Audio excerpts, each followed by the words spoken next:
Bien, les cancers pédiatriques, ce sont les cancers qui touchent les enfants. Il y en a à peu près 2500 par an qui se déclarent en France. Mais comme il y a une population moins importante d'enfants qu'on le trouve chez les adultes, il n'y a pas de recherche aujourd'hui sur les cancers en question. Depuis 20 ans, 25 ans, on n'avance plus pour lutter contre ces cancers, tout simplement parce que les laboratoires pharmaceutiques qui cherchent des médicaments ne le cherchent pas dans ce domaine-là, parce que si ça leur coûterait cher à développer, il n'y aurait pas assez d'enfants pour qu'ils puissent ensuite rentrer dans leur argent.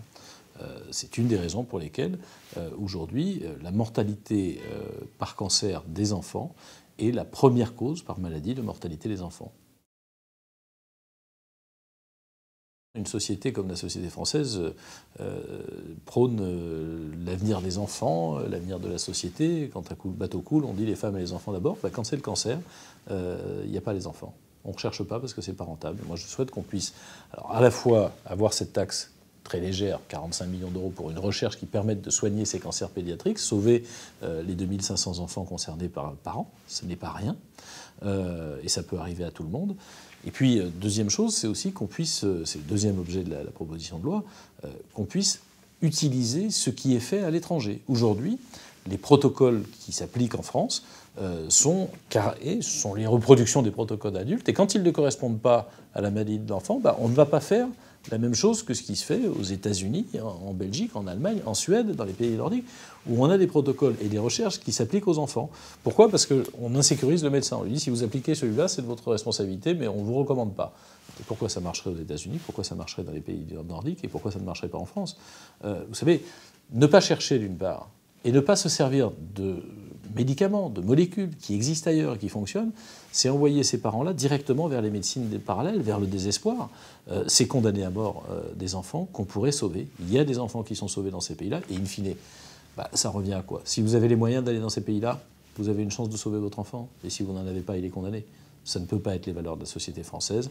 Une petite taxe qui représente 45 millions d'euros sur 280 milliards permettant de financer la recherche fondamentale permettrait aux chercheurs, ils le disent eux-mêmes, d'avancer, d'avoir des partenariats à l'étranger et de trouver des solutions face à cette épreuve que la vie envoie à n'importe lequel d'entre nous.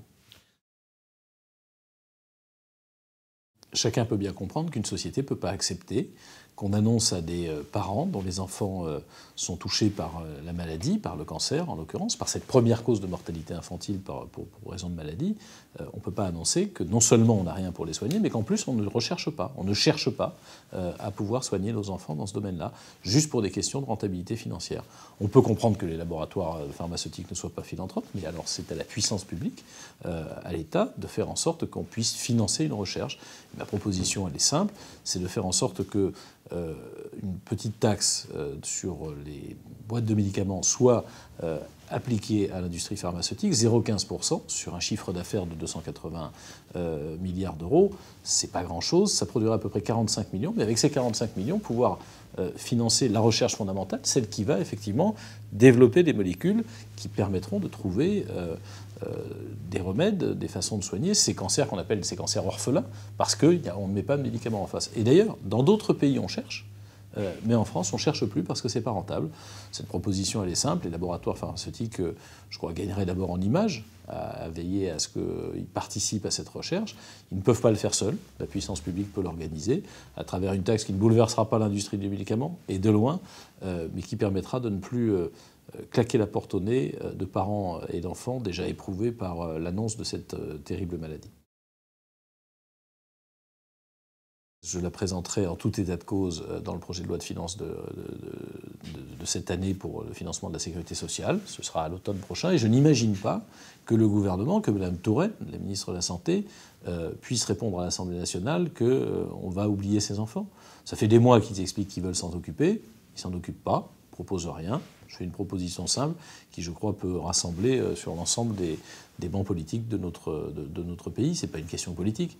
Est-ce que notre pays respecte suffisamment ses valeurs pour respecter d'abord ses enfants, pour respecter la souffrance des parents, se donner les moyens de chercher, et quand, en plus, il existe des choses ailleurs, les utiliser ?